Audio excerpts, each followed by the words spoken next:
jo estic en contra de la pena de mort. És que, no sé, és una cosa que no m'ho havia plantejat mai.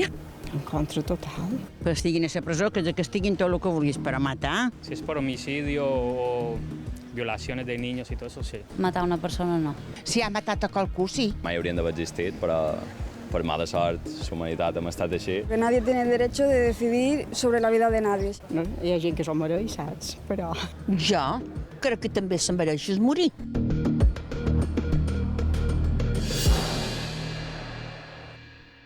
Falten 22 minuts per les 7 de l'hora baixa i continuem en directe en els 5 dies. Arreu del món, més de 18.000 persones esperen en el corredor de la mort la seva execució. A Espanya no se contempla aquesta figura, però a la resta del món són molts els països que també l'han abolida.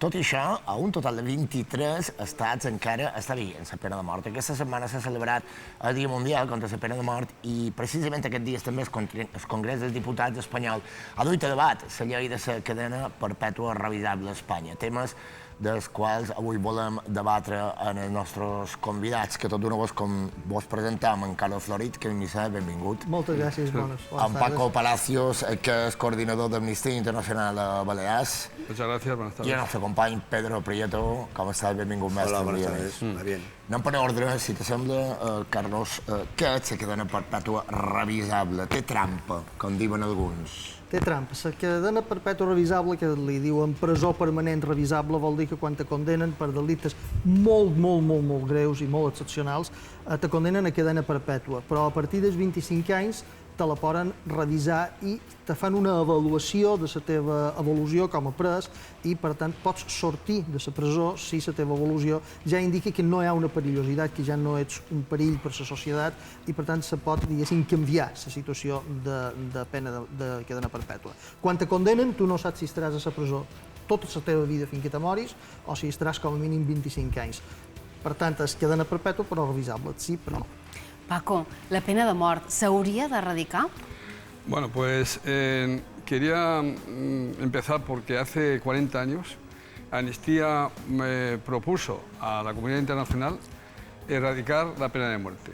Hace 40 años había 8 países en América y 8 países en Europa. Ahora mismo hay 100 países que han abolido la pena de muerte. Es decir, la labor de Amnistía, de otras ONGs y esa presión que hacen esos 7 millones que tenemos de simpatizantes y socios en todo el mundo ha hecho que los gobiernos hayan cambiado esta postura, ¿no? Y entonces es una de las cosas que siempre decimos que gracias a la presión de la calle, a la presión de la fuerza que tenemos, es importante que la gente vea que uno no se puede estar con los brazos cruzados, hay que salir, hay que pelear y yo pienso que es un dato muy importante para saber que si hace 40 años Amnistía propuso la abolición de la pena de muerte y que hay ahora mismo había 8 países, como he dicho antes, de América y 8 países de Europa y ahora son 100 países, ¿no? Y bueno, y eso es lo importante, es que la labor que hacemos, ¿no?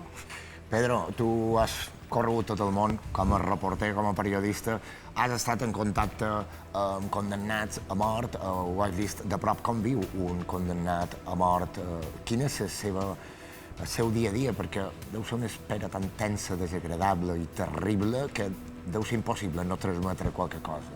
Bueno, sí, es decir, es un cuerpo que está a plazo fijo. Sabe que tarde o temprano, dentro de 3 meses, 3 años, 10 años, depende de la pericia del abogado a la hora de presentar los recursos, que estos recursos determinarán y terminarás o con una inyección letal o ahorcado o electrocutado. Entonces esta gente, unos lo manifiestan de una forma y otros de otra. Hay algo de rebeldía en su forma de...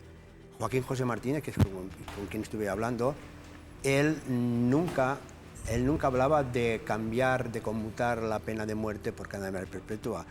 Él estaba convencido de que él no había cometido los 2 asesinatos que le imputaban y él lo que quería era salir de allí. Entonces esta gente está viviendo las 24 horas pendientes, sabiendo que bueno, va a pasar un día más, mañana va a pasar otro día más, a ver cuándo me va a tocar. Y ellos no tienen... Yo creo que el gran problema de esta gente es recurrir tanto. Porque a lo mejor yo me acuerdo cuando era un chaval, había un Karl Chessman, que este al final casi fue el ídolo de todos nosotros, y eso que había matado a un montón de gente. Es que creo que estuvo como 20 años peleando y al final le electrocutaron. Ya de por sí es una barbaridad la pena de muerte, porque no solucionas nada, pero es mucha más barbaridad tener a un tío así 15 años y después matarle, o bien descubrir una vez que le has matado que este hombre era inocente. Que no sería extraño porque ha pasado. No, ha pasado. Ha pasado, claro que ha pasado.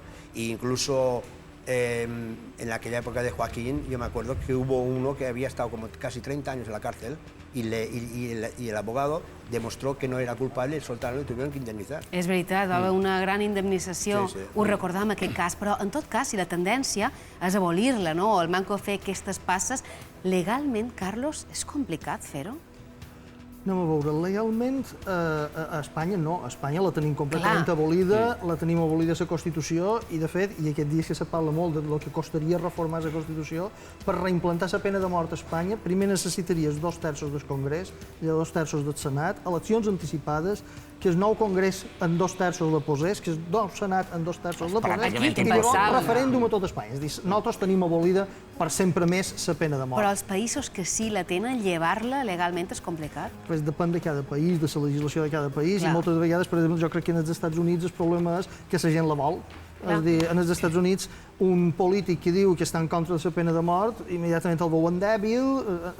En Dukakis, me'n record que va perdre el debat, entre altres coses, perquè li va demanar un periodista, escolta, i vostè, si li assassinen a la seva dona i a la seva filla, estaria a favor d'abolir la pena de mort, així tot? I ell va dir, sí, estaria a favor. Aquesta és contraproduent per ells. Per això que als Estats Units s'alinei a la mateixa línia, valgui la redundància, que Aràbia Saudí, Xina, Iran, Iraq, Pakistan, que són països que no s'assemblen en res als països europeus. Aquesta alienació amb aquests països xoca. És sorprenent, perquè en el món occidental els valors que tenim són uns altres. Estos procesos judiciales le generan mucho dinero. Y entonces en Estados Unidos interesa que haya estos recursos y estos contrarrecursos y estas. Creo que Joaquín tuvo que recaudar cerca de como 80.000, casi $100.000 del año 1997. Que el abogado los quiere, antes de ponerse a abrir la boca, los quiere tener ya el dinero.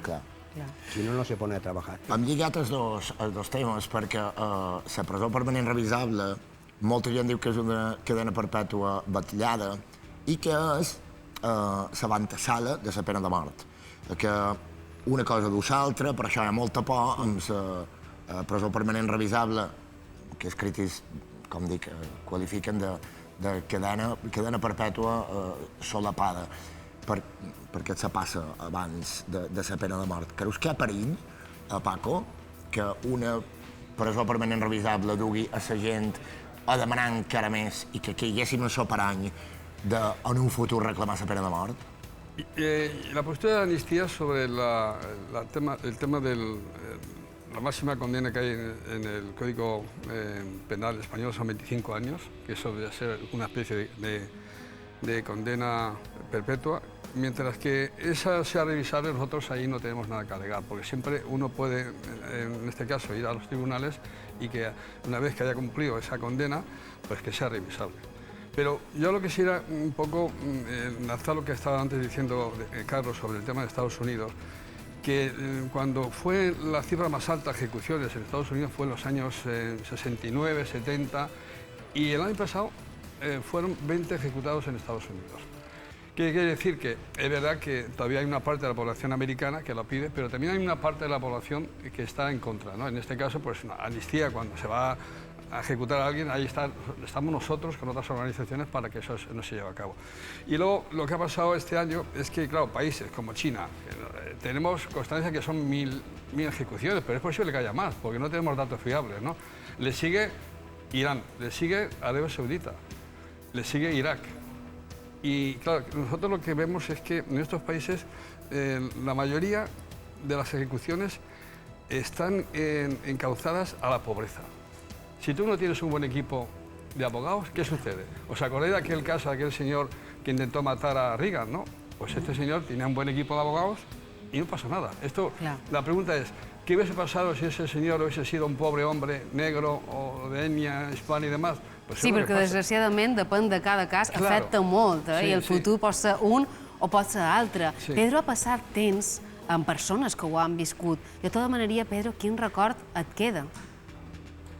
Del corredor de la muerte, pues yo entré, es decir, yo pensaba que era como las películas, y no es como las películas, porque estás hablando con una persona que la van a matar. Es decir, tú sabes que te van a matar. Sí, yo estoy condenado a muerte. Es decir, yo estoy condenado a muerte significa que te van a electrocutar o que te van a poner la inyección en X tiempo. Entonces sales como diciendo, pero joder, este mundo es para flipar, ¿no? Bueno, estoy hablando con un tío que le van a matar y está ahí el tío tan tranquilo, mientras tanto le dan de comer y mientras tanto por la mañana le hacen la cama, mientras tanto... Y él lo sigue haciendo porque él tiene una esperanza de poder...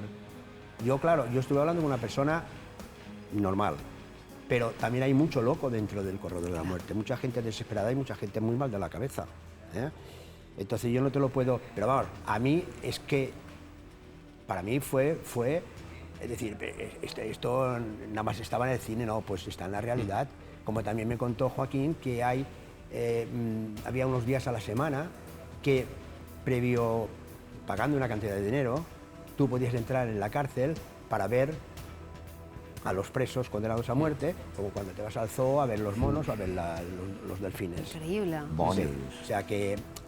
El que no sabem, el que no sabem. Pedro, si t'assembla, anem a xerrar amb ell, perquè tenim amb nosaltres el Joaquín José Martínez, espanyol, que va sortir del corredor de la mort als Estats Units i que avui és un pare de família nombrosa que viu a València i que segueix lluitant contra la pena capital. Joaquín José Martínez, bienvenido. Estuviste 3 años en el corredor de la muerte acusado de un doble crimen del que fuiste absuelto. ¿Las heridas están cerradas o todavía queda ese pozo de rabia por haber sido acusado de algo que finalmente fuiste absuelto? Buenas tardes a todos. Sí que quedan algo de heridas, sinceramente. Es muy difícil cerrar esas heridas. Fue apenas 3 años, digo apenas 3 años de corredor, pero en comparación a otros compañeros, pues a un tiempo mínimo. Aún así, para mí esos 3 años, pues casi significan mitad de mi vida. O sea... Mientras estabas allí, ¿qué sentimiento es el que tenías? Es que no sé si rabia por una parte, ira, pena... ¿Cómo describirías un poco emocionalmente lo que supone? Yo voy a decir claramente, ¿no? Porque siempre he intentado contar las cosas tal como eran, ¿no? A lo largo del tiempo he ido cambiando, pero inicialmente, cuando yo entro a correr de la muerte, yo estoy enfadado con todo el mundo. Claro. Pierdo mi fe en Dios, recuerdo claramente que pierdo mi fe en la humanidad, pierdo toda esperanza, y lo que sí ocurre es que me siento traicionado por un sistema que, bueno, al que yo había apoyado toda mi vida, ya no solo la pena de muerte, sino un sistema judicial. O sea, yo creía en el sistema norteamericano y me siento traicionado por ello. Claro. ¿Qué pasó? Mucha gente lo recordará, pero otra no. ¿Por qué tú acabas de repente detenido y condenado? Yo intento mirar atrás siempre y pensar y ver exactamente qué es lo que me lleva a ese corredor de la muerte. Entre otras cosas, la llamada de mi exmujer era fundamental para poder condenarme a muerte. Pero independientemente, existen otros factores, ¿no? O sea, hay una doble investigación, estamos hablando de un tema de corrupción dentro del departamento de policía, la víctima es el hijo de un policía, un jefe del departamento de pruebas, hay que cerrar este caso cuanto antes, una serie de cosas y factores, y ya para rematarlo todo, y al creer yo como yo creía y confiaba en ese sistema tan perfecto que pensaba que era, pues contrato yo a mi abogado personal, no necesito yo ir a los OJ Simpson, como decimos hoy en día, ¿no? Me quedo con mi abogado personal pensando de que con ser inocente era suficiente y acabo en un corredor de la muerte creyendo en mi abogado. O sea, es tal como ocurrió. Lo puedes poner de una manera u otra, pero mirando atrás... creo que de alguna forma u otra todos tuvimos un poco de culpa de que haya llegado yo a un corredor de la muerte. Joaquín José, hoy está aquí con nosotros el periodista Pedro Prieto, que estuvo contigo en un par de ocasiones. Y yo le quería preguntar a Pedro, ahora ya que todo ha terminado, ¿qué pregunta le harías hoy, Pedro, a Joaquín José? ¿Qué le dirías hoy, pasado el tiempo y todo el agua ha vuelto a su cauce? ¿Qué le preguntarías, Pedro, a Joaquín José ahora que lo tenemos ahí? Hola, Joaquín. Muy buenas, Pedro. ¿Cómo estás, amigo? Muy bien, amigo. ¿Y tu madre cómo está? Muy bien. Miami siempre pregunta por ti y, bueno, ya sabes cómo estaba la cosa y lo que habéis hecho pues es inolvidable. Han pasado años, pero sabes que te quiero un montón a ti y a todos los medios de comunicación que se abocaron con nosotros. Yo te quisiera hacer una pregunta. Tú, que estás ya 17 y 18 años en libertad, si te llegan a decir, cuando te metieron en el corredor de la muerte, cuando aquel abogado que tú me contaste que entró en la sala con una cacatúa, que era amigo del fiscal, tu abogado defensor, si a ti te llegan a decir que tú sales por una iniciativa de tus padres que empezaron haciendo un bingo en la escalera de donde vivían para recabar dinero, ¿tú te lo crees? No. La verdad es que miro atrás y digo, no, esto no puede ser. No. Lo que han hecho mis padres, lo que habéis hecho vosotros aquí en España, yo vengo ahora de un ciclo de conferencias de fuera y la verdad es que me emociona solo comentarlo, solo contarlo. Y soy consciente de ello ahora, no era consciente de ello en el momento cuando estaba en ese corredor, ¿no? Pero lo vuestro ha sido increíble. Gracias a vosotros estoy libre y puedo contarlo. Joaquín José, sí, endavant, Paco, endavant. Soy Paco Palacio de Amnistía Internacional. ¿Qué tal, Paco?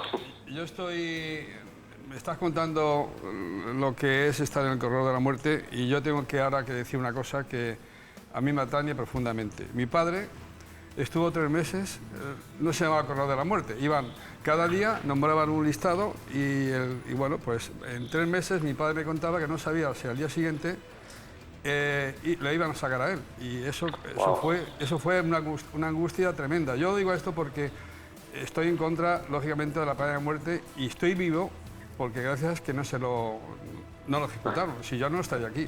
Quiere decir que esa angustia a mí me lo contaba mi padre y mi madre decía, bueno, no le cuentas al chico eso. Entonces, gracias a ese testimonio, pues cómo no voy a estar yo en contra de la pena de muerte, ¿no? Porque era una persona que había luchado a favor de la República, estaba en contra del golpe de Estado y bueno, como mi padre, hubo gente que se salvó, pero hubo gente que no tuvo la oportunidad. Y eso no tuvo esa suerte, ¿no? Y a veces es cosa de suerte, ¿eh? Sí. Y la verdad es que, mira, eres uno de los afortunados. Y yo también en ese sentido, ¿no? Sí. Espero que mis hijos algún día puedan contarlo igual, ¿no? De ahora que he tenido 5 más desde que he salido del corredor. Pues sí. Pues mucho la verdad no he parado, De todas formas es increíble, que es cierto lo que dice Joaquín José, que es una cuestión de suerte a veces, que la vida de una persona dependa de la suerte. El abogado Carlos Flori también te quería hacer una pregunta, Joaquín José. Adelante. Joaquín, saludos. Tú que lo has vivido desde dentro, ¿tú te atreverías a decir cuántas personas inocentes crees que son ejecutadas en Estados Unidos? Sí que hay, abogado. Yo sí que tengo que decirte claramente que lo he visto yo dentro del corredor de la muerte y lo hemos visto posteriormente, de que sí ha habido casos de condenados a muerte que se les ha ejecutado y que aún están en el corredor de la muerte. Eso está claro. Yo he conocido compañeros, un compañero en particular, que falleció de cáncer, no lo llegaron a ejecutar, dentro del corredor de la muerte, del cual me acuerdo siempre. El pobre hombre se pasó 17 años en un corredor, sin visitas, sin familia, sin absolutamente nadie. Se le había acusado del asesinato o la violación de una niña de 9 años y acabó pues muerto, sin poder hacer unas pruebas de ADN que lo podrían exculpar.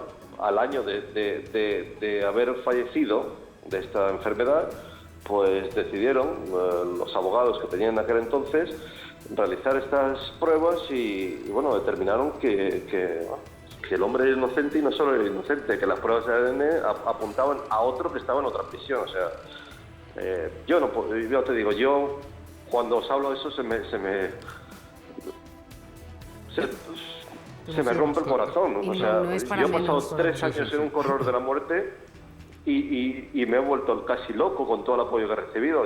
Yo no sabría lo que es estar 17 años en un corredor de la muerte sin una sola llamada, sin una sola visita, ni una sola carta. La verdad, es otro mundo. Joaquín, tú, a pesar que ya llevas creo que son el año 2000 o 2001. Sí. ¿Tú aún sigues algún día, en algún momento del día, diciendo, joder, son las 8 de la mañana y no me han traído el desayuno? ¿Tu mente sigue rebotando ¿te ves en algún momento, te despiertas en algún momento pensando que sigues estando allí? Claro que sí. Ya hay momentos que me ocurre porque me lo dice la pareja o me lo cuenta algún amigo y me dice, ¿qué haces? Claro, yo me acerco a una puerta y espero que la puerta pues me la abran o se abra de forma automática, ¿sabes? Y dicen, ¿qué haces? ¿Estás de señorito? Digo, no. Y es que en ese momento, pues imagínense, durante 5 años y medio no puedes hacer nada, o sea, te lo hacen todo, te abren la puerta, te despiertan a la hora que tienes que desayunar, 5 de la mañana, te dicen, oye, tienes que comer a las 11, y tienes que comer lo que te dicen, o sea, no tienes opción a nada, claro. Cuando llego yo a la libertad y tengo tantas opciones, pues yo he tenido momentos que sinceramente me he sentido abrumado. Yo no he sabido ni qué hacer, ¿no? Es como llegar a un aparcamiento en un centro comercial y encontrarte 100.000 plazas libres, ¿sabes? No sabes dónde poner el coche, o abrir la nevera. En los primeros días, lo peor era eso para mí, abrir la nevera de mi casa cuando salí del corredor y tener tantas opciones que la cerraba nomás. Digo, así de claro, no sabía qué hacer, ¿no? Pero, oye, son cosas que te dejan y te marcan, la verdad, toda la vida, ¿eh? Eso no se me pasa. No es para menos y es un relato desgarrador que yo creo que eriza el cabello solo escucharlo, pero sí que también pienso que habrá servido para ayudar a mucha gente, ¿no? O al menos es lo que tú quieres hacer a partir de ahora. Sí, bueno, independiente de intentar rehacer mi vida, que ha sido muy difícil, ¿no? Pero sí que he tenido el apoyo de mis padres y de ser padre a mis hijos, ¿no? Y trabajar y volver a rehacer mi vida, pues dedico la mayor parte del tiempo que pueda pues ayudando, trabajando conjuntamente con organizaciones, con el tema de la pena de muerte y haciendo todo lo posible por mi parte, ¿no? Es mi forma de dar las gracias por lo que se hizo por mí, ¿no? Y es una cruz que tengo que cargar todos los días, el saber que gracias a todo el apoyo que he recibido estoy libre y que otros compañeros que con la mitad o la 10ª parte de ese apoyo también podrían haber estado libres. Joaquín José, en cualquier caso, menos mal que ahora nos podemos hablar en este tono, incluso bromeando sobre ese infierno que pasaste. Muchísimas gracias por atendernos y adelante con tu lucha contra la pena de muerte, que no es para menos, no faltaría más que se te eche una mano en esa iniciativa. Joaquín José, muchísimas gracias por atendernos esa llamada. Gracias a vosotros y no nos olvidemos de Pablo, ¿eh? Vale. Lo tenemos ahí a Pablo igual y ya que hay que tenerlo en casa pronto. Enseguida vamos a hablar de ese tema. Joaquín, gracias por estar con nosotros. Os quiero un montón. Gracias a ti por estar. 7:15 en punt. I quart en punt, quan t'agrada a tu. Continuem aquí als 5 dies i xerràvem d'un tema que sempre suscita polèmica, la pena de mort. Abans, fa pocs minuts, conversàvem amb Joaquín José Martínez, 3 anys al corredor de la mort, i són moltes les preguntes que ens venen. Una és no confondre, Carlos, justícia amb vengança. És per això que molta gent encara vol la pena de mort, perquè no té clar aquests dos termes? Efectivament, quan passen coses desastroses, com per exemple el crim d'Alcácer o de la Marta del Castillo, hi ha una set de venjança. La gent necessita venjança. I per això un poquet una contraidea de si la pena de mort i la presó permanent són 2 escalons d'una mateixa escala, podríem dir que potser la presó permanent precisament serveix per desactivar la tentació de caure la pena de mort, perquè quan la societat està molt sensibilitzada, això que en diuen alarma social, si saben que hi ha una presó permanent revisable, la societat veu que hi ha aquesta, no direm venjança, però sí aquesta acció contundent, aquest càstig suficient i no necessita arribar fins a pena de mort. I a més són 2 temes que la filosofia és completament diferent. En el món nostre civilitzat, i aquí als Estats Units el deixaríem un poquet a fora del món civilitzat, la llei pretén castigar qui ha fet un delicte, la llei pretén dissuadir de que no facis delicte perquè tens unes sancions, però la llei pretén recuperar a la persona del delinqüent en el que és la rehabilitació i la reinserció. La pena de mort, això és impossible. La pena de mort s'esgota en la venjança. En canvi, la presó, encara que sigui permanent, revisable, te dona peu a que tinguis una opció de recuperar aquesta persona per la societat, a part que hagi de complir una condena molt important i a part que això sigui dissusori o en funció de la seva pròpia. Sí, yo creo que debates como este que se está haciendo ahora aquí en este programa sería muy loable que se hicieran constantemente. Mucha pedagogía falta, porque este debate por mucha gente saldrá ya un poco, pues lo tendrá muy claro lo que es la pena de muerte. Y cuando una vez se ha ejecutado, como aquí se ha dicho, a personas inocentes, pues lo que pasa, el testimonio mío, que le pasó a mi padre, pero bueno, esto es pedagogía. Y la televisión pública, yo lo digo siempre, el dinero que se gasta en otros programas, que no voy a criticar a nada, pero sería interesante que se empleara ese dinero que es de todos en estos tipos de debates, ¿no? Porque la gente se puede aclarar mucho de lo que era la pena de muerte, porque claro, por ejemplo, nosotros, Amnistía, es de la Declaración Universal del año 1948, la Declaración Universal contra lo que es el derechos humanos, ¿no? Entonces nosotros, cuando se creó Amnistía en el año 61, pues una de las cosas que teníamos como 3 puntos básicos era contra la pena de muerte. Y entonces ahí es lo que estamos luchando, lo que, bueno, hemos dicho que no es que nos sintamos satisfechos, pero es verdad que ha habido un cambio muy importante del tema este, no? Del año Ara xerràvem amb el Joaquín José Martínez per tema un dels altres casos més sonats és el del basc Pablo Ibar, condemnat des de l'any 2000 a pena de mort per triple assassinat a Florida. De fet, s'ha creat l'Associació contra la pena de mort de Pablo Ibar per recaptar dobbers a través de crowdfunding i alliberar-lo o repetir judici. Andrés Krakenberger es portavoz de la Asociación contra la Pena de Muerte en Pablo Ibar. Andrés, bienvenido. Hola, buenos días. Andrés, Pablo está acusado de un triple crimen. ¿Qué se juzga exactamente? ¿De qué se le acusa? Se le acusa de un triple asesinato que se produce en el barrio de Miramar, en Miami, en el año 94. Tuvo 2 juicios. El primero, pues el jurado no se pudo poner de acuerdo, con lo cual hubo que repetirlo. Y en ese segundo juicio, que acaba en el año 2000, es condenado a muerte, a pesar de tener fuertes pruebas de su inocencia. ¿Y por qué es condenado a muerte teniendo fuertes pruebas de su inocencia? Pues porque, tal y como ha dicho el año pasado el Tribunal Supremo de Florida, tras muchos años de apelaciones, pues fue condenado a muerte por tener una defensa letrada ineficaz, y porque tuvo una defensa letrada ineficaz fue condenado a muerte con pruebas escasas y débiles. Estos son palabras textuales, insisto, del Tribunal Supremo de Florida, ¿no? El 4 de febrero del año pasado conseguimos por fin, después de, fijaros todos los años que han pasado, que el Tribunal Supremo de Florida hiciera este pronunciamiento y anulara la condena a muerte de Pablo, pero ordenara una repetición del juicio, ¿no? ¿Cuándo se va a repetir ese juicio? ¿Hay posibilidad de que sea pronto? Bueno, ya hay una fecha fijada. El juicio va a empezar el día 5 de marzo del año que viene. Se da la circunstancia de que fueron condenados a muerte 2 personas en el año 2000, Pablo Ibar y otra persona llamada Seth Peñalver.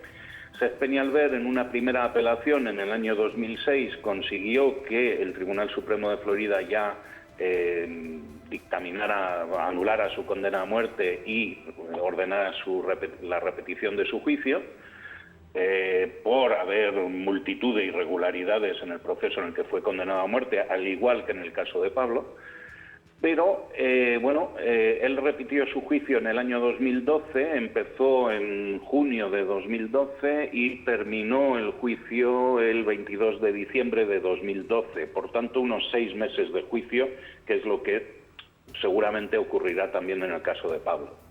Andrés, hace un momento nuestro compañero Pedro Prieto nos apuntaba que a Pablo también una de las pruebas incriminatorias es que un testigo le ha reconocido como que su perfil coincide con el de un encapuchado. O sea, esto en Europa es imposible.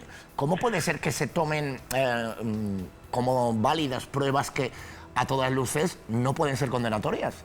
Bueno, vamos a ver, lo ocurrido es que hay un testigo que lo identifica a partir de una foto sacada de un vídeo borroso de videovigilancia que una de las víctimas había colocado en el salón de su casa, que es donde se producen los hechos, ¿no? Claro, uno se pregunta, ¿y por qué coloca alguien un vídeo de videovigilancia en el salón de su casa? Pues básicamente porque estaba amenazado por cuestiones de drogas, era un dueño de un nightclub. De ahí se saca una foto muy borrosa, con fuertes contrastes lumínicos, muy poquita resolución, que, bueno, ¿se parece a Pablo? Pues hombre, se parece a Pablo porque, bueno, pues por ejemplo, un experto en reconocimiento facial ha hecho una serie de análisis comparando el rostro de Pablo con ese rostro en esa foto, y se ve que, bueno, todos tenemos una serie de puntos cardenales en nuestro rostro y algunos de estos puntos coinciden con el rostro que se ve ahí y el rostro de Pablo, de ahí el parecido, pero otros muchos puntos cardenales no coinciden.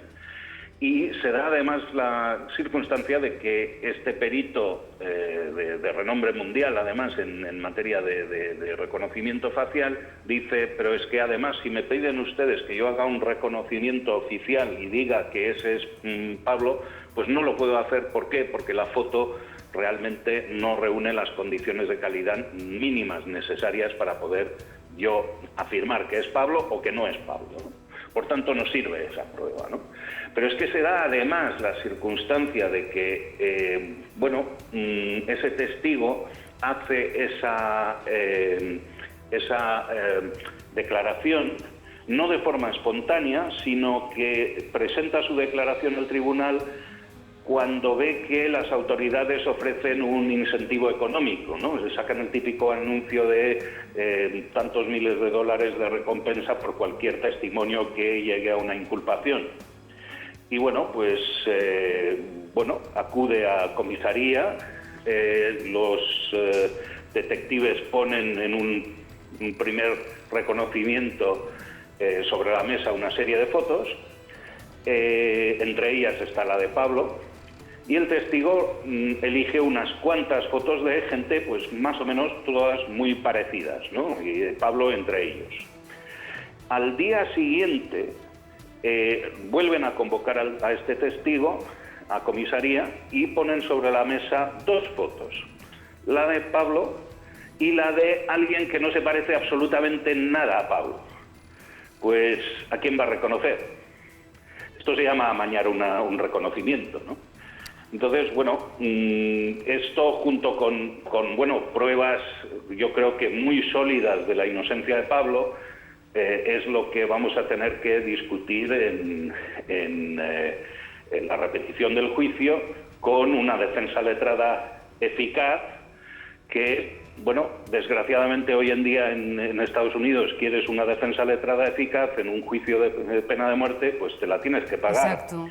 Exacto. Y esto es $1.300.000 de presupuesto que tenemos ya recaudados la mayor parte, pero nos falta todavía del orden de unos 325.000 euros para llegar a la meta, ¿no?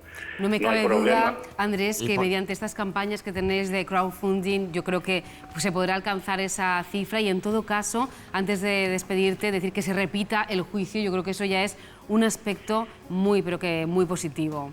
Sin duda, y lo que nos ha costado ya en dinero todo un proceso apelatorio. Hubo una primera apelación ante el Tribunal Supremo de Florida en el año 2006 que salió mal. El tribunal en aquella ocasión estimó que había las mismas irregularidades que en el caso de Seth Peñalver, por tanto debería haberse repetido el juicio, pero como el abogado de Pablo que tuvo en el juicio en el año 2000 no estaba en condiciones de llevar una defensa letrada eficaz, pues no presentó una serie de mociones, entre ellas la de anular como prueba el vídeo. Y por tanto, el Tribunal Supremo dio por bueno el vídeo como prueba, ¿no? Andrés, lo que Entonces, decíamos... tuvimos que hacer todo, tuvimos que hacer todo un larguísimo proceso de apelación. A partir de ahí, volver al Tribunal de Broward County a alegar defensa letrada ineficaz. No nos dieron la razón, esto lo apelamos, tuvimos que volver al Tribunal Supremo de Florida y esa es la decisión que el año pasado pues ya por fin salió bien, ¿no? Andrés Kreckenberg, el presidente de la Asociación en contra de la pena de muerte de Pablo Ibar, muchas gracias por atendernos, por atender nuestra llamada y muchísima suerte con ese segundo juicio. Gracias, Andrés. Muchísimas gracias. En qualsevol cas, el que dèiem, sembla kafkià, sembla surrealista que se puguin prendre com a proves condenatòries. Jo sé el que dèiem, que això a Europa és impossible. Això a Europa jo crec que no mos passa, la veritat. És que quasi te fa por pensar d'anar de viatge als Estats Units, no que te plegui un lío d'aquests. Perquè els dos casos que han comentat ja no és el debat pena de mort, sí o no, que estem en contra de la pena de mort, és que, a més, en aquest lot, diu que el primer judici va ser l'any 2000, és a dir, si el arriben a absoldre i surt en llibertat, estem l'any 2017, ja du quants anys du? Quasi 20 anys. Quasi 20 anys, és a dir, li han arruïnat la vida. Li han arruïnat la vida sense proves. Es lo que os decía, dinero. Sí. Ahora $1.300.000 ha dicho, ¿no? Sí, que falten 300.000. Sí, 300.000. A Joaquín han pasado 20 años casi, pues es dinero. Lo que quieren es dinero. Y lo que también a mí me llamó mucho la atención es que el abogado defensor de Joaquín, aparte de ser amigo íntimo del fiscal, se presentó en el juicio con una cacatúa. Y dejaron entrar con la cacatúa a defender a... Dice, Joaquín dice, cuando vi a aquel señor con la cacatúa, dije, aquí... Això no passa. Si jo ho presento un judici amb una cacatúa me trauran de fora. Això també que Europa és impensable, perquè, Paco, això no li poden dir justici. Sí, quería comentar un poco lo que se está hablando sobre Estados Unidos, pero Amnistía, en este informe que hemos sacado hace unos días, dice que desde el año 1985 hasta ahora, en Arabia Saudita, se han condenado, la mayoría de las ejecuciones han sido de extranjeros y gente pobre, gente que no habla ni el propio idioma, el árabe, y sobre todo, pues ya sabemos que hay inmigrantes ahí trabajando en condiciones que sabéis que le quitan el pasaporte y toda la historia, tienen una serie de condiciones tipo esclavo. Y entonces, claro, es la pobreza lo que incide en esas penas de muerte. Si tú no tienes, yo lo traslado ahora a Arabia Saudita, si tú no tienes un buen equipo de abogados y no eres un súbdito de Arabia Saudita y estás bien respaldado, pues bueno, pues es lo que te puede pasar. Pero en América pasa lo mismo, si no eres blanco y si no tienes dinero... Sí, también, sí, es verdad. Khashoggi dijo, aquí sí yo he salido del problema que tuvo porque tenía un buen abogado. Sí, está claro. Y la Ivana Trump le sacó hasta las entretelas a Donald Trump porque cogió un gran abogado. Claro, sí. O sea, todo gira en torno al dinero. El dinero es el factor fundamental. No tienes nada, te cortan el cuello y te dejan por ahí, nadie te reclama. Encara, ara esteu xerrant d'Aràbia Saudí, d'Iraq, però jo és que trobo molt més xocant és que als Estats Units, que s'autoritzen en paradigmes de la democràcia i la llibertat, consentir, és que no se pot dir justícia si tu tens la cartera plena de dobbers o si no li tens, no li pot dir justícia. Això va en contra del principi del que entenem com a mínim a Europa, no, Carlos? Xoca en el concepte occidental de civilització, d'igualtat davant la llei, d'equitat, xoca, no encaixa. I jo crec que dins dels Estats Units hi ha com a dos Estats Units, és a dir, si anaven als estats de Nova Inglaterra, Massachusetts, Nova York, això, és vera que un negre a Nova York, segons quin barri, doncs potser ho té cru, però crec que són molt més europeus, o molt més canadencs, en definitiva, que estan allà a vora. Però llavors d'anar a l'Amèrica profunda, del mig oest i del sud, i allò és un altre país, segons com, són com dos països dins un. No, yo quería destacar que China, el año pasado fueron 1.000 ejecuciones las que se llevaron a cabo, y están basadas estas 1.000 ejecuciones en gente también que no tenía esos resortes económicos para poder defenderse, ¿no? Y sobre todo machacan mucho a las señas, ¿no? Y es una constancia que nosotros estamos... claro, es que ahí, para recibir estas informaciones, es difícil. I això són les dades que teniu. Eso son, es que, claro, lo que no se contan. Es que no sabemos exactamente la realidad de lo que está pasando en China. Claro, aquí lo que pasa con China, que yo lo digo claramente, pues una de las cosas que tiene Amnistía es que como nos financiamos solamente de las cuotas nuestras, no estamos así diciendo, a ver lo que voy a decir, que luego no me quita la subvención. No, Amnistía lo bueno que tiene es la voz que habla constantemente sin miedo a nada. Entonces China es el que impone, como un poco lo que pasó aquí. ¿Os acordáis cuando la justicia española podía perseguir a cualquier crimen que se hubiese hecho contra un español en cualquier país del mundo? Pues no. ¿Qué hizo China? Pues por esto que ha pasado en España con el tema de la crisis, pues obligó China y Estados Unidos a que esa ley se cambiara. Es que el poder de China no sabemos la fuerza que tiene. Y China, pues para mí, que es, no sé, parece ser que es intocable, pues hay que denunciarlo. Luego tenemos ahora bastante gente que están preocupadas por lo que está pasando en China, de la etnia Uyghur y otros chinos que están ahí encarcelados.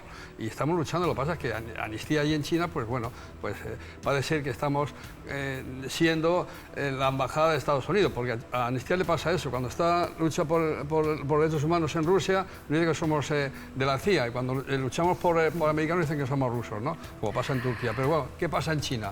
Pues en China está pasando eso, es el poder económico. Pero en el mundo hay dos mentalidades, la mentalidad ciudadana del sentimiento y luego la mentalidad política que es del dinero. Claro, entonces nosotros aquí, bienvenidos los chinos porque traen millones y millones y millones y compran deuda y compran tal y bienvenidos. Y nos olvidamos los demás. Bienvenidos los de Arabia Saudí, a pesar de todo eso.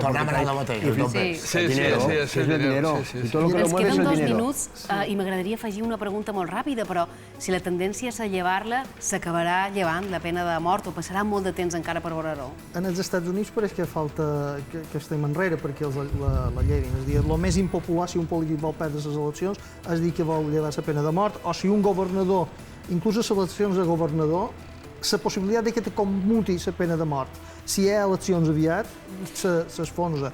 I són molt conscients que hi ha molt d'innocents executats. Tenen fins i tot estadístiques en el darrer sopar. El tipus de menjar que demana ja els dona un indici de si aquella persona arriba amb una consciència de culpabilitat o d'innocència, perquè tenen estudiats els menjars que demanen. I així tot, els que saben que hi ha aquesta injustícia, però ho fan. No nos queda tiempo más, Paco. Una frase muy rápida. Sí, Amnistía ha constatado que en Estados Unidos, como dije antes, hubo en los años 80 las cifras eran muy altas y el año pasado fueron 20. Es verdad que estamos en contra, pero quiero decir que hay optimismo para que poco a poco muchos estados que son ahora, que están a favor de la pena de muerte, lo vayan aboliendo y eso es lo que queremos hacer, ¿no? Pedro, si vas per Estats Units a fer un reportatge, fes alerta. No te fiquis en cap bollit. Mira, yo te lo voy a resumir con una cosa que me contaron a mí en Tampa, el sheriff. A un verdugo de un estado, no me acuerdo qué estado, le sancionaron porque no desinfectó la parte de la piel donde le iban a inyectar la inyección letal. Bon, imagínate. Dèiem abans que surrealisme era una de les paraules i jo crec que això és veritat en aquestes ocasions. Carlos, Paco, Pedro, moltíssimes gràcies per acompanyar-nos. Moltes gràcies.